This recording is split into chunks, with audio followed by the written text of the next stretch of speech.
بسم اللہ الرحمن الرحیم۔ السلام علیکم پیارے بچوں، کیسے ہیں آپ؟ یقیناً ٹھیک ہوں گے، تندرست ہوں گے۔ ہم پڑھنے جا رہے ہیں اردو اور جماعت ہے ہماری سوم۔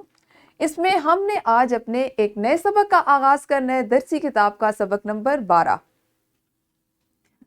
سبق نمبر 12 کا عنوان ہے ہمارا وطن۔ سب سے پہلے دیکھتے ہیں کہ آپ کی کتاب میں اس سبق میں مجموعی طور پر کتنے حاصلات تعلم ہیں جو شامل کیے گئے ہیں۔ تو آپ جیسا کہ دیکھ سکتے ہیں کہ آپ کے 8 حاصلات تعلم ہیں جن کو ہم نے اس سبق کی ذیل میں سیکھنا ہے۔ تو سب سے پہلے دیکھ لیتے ہیں کہ کتنے دنوں میں ہم نے اس سبق کو مکمل کرنا ہے۔ سبق نمبر 12.1 اسم نکرہ اور اسم معرفہ کی پہچان کر سکیں۔ 12.2 یعنی 12ویں سبق کا دوسرا حصہ، اور مرکب جملے روانی سے پڑھ سکیں۔ T V, mobile phone, computer وغیرہ پر مختصر عبارت سمجھ کر پڑھ سکیں۔ ویسے تو آپ کو کتاب اور اخبار سے عبارات پڑھنی آتی ہیں، لیکن آپ نے کہاں سے پڑھنی ہے؟ ٹیلی ویژن، موبائل فون یا کمپیوٹر سے۔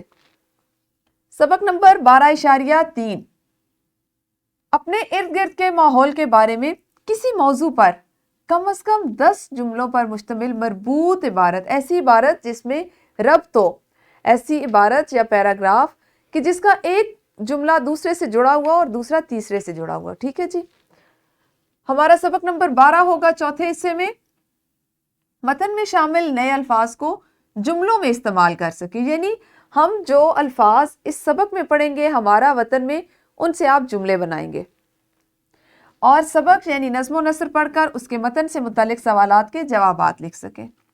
اس سبق میں جو شامل سوالات و جوابات ہیں اس پہ بھی ہم اسی دن کام کریں گے چوتھے سبق میں۔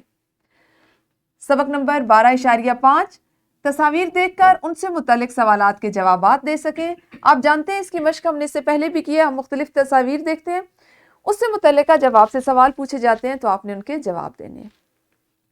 اپنے ماحول، تفریحی مقامات، قدرتی مناظر، اہم عمارات، روزمرہ کے مسائل وغیرہ سے متعلق کسی موضوع پر 1 منٹ کی تقریر کر سکیں۔ تو یوں آپ دیکھیں کہ پورا ہفتہ ایک جو ہے آنے والا، اس میں ہم کل سے اس کا باقاعدہ آغاز کریں گے۔ 5 دنوں میں ہمارے اس سبق کی تکمیل ہوگی، اور پھر ہم اپنا اس کا آپ کی جانچ کے لیے ایک جائزہ لیا جائے گا، اور پھر اگلا سبق شروع کریں گے۔ تو کل ملیں گے، کل تک آپ سب اپنا بہت خیال رکھیے۔ اللہ حافظ۔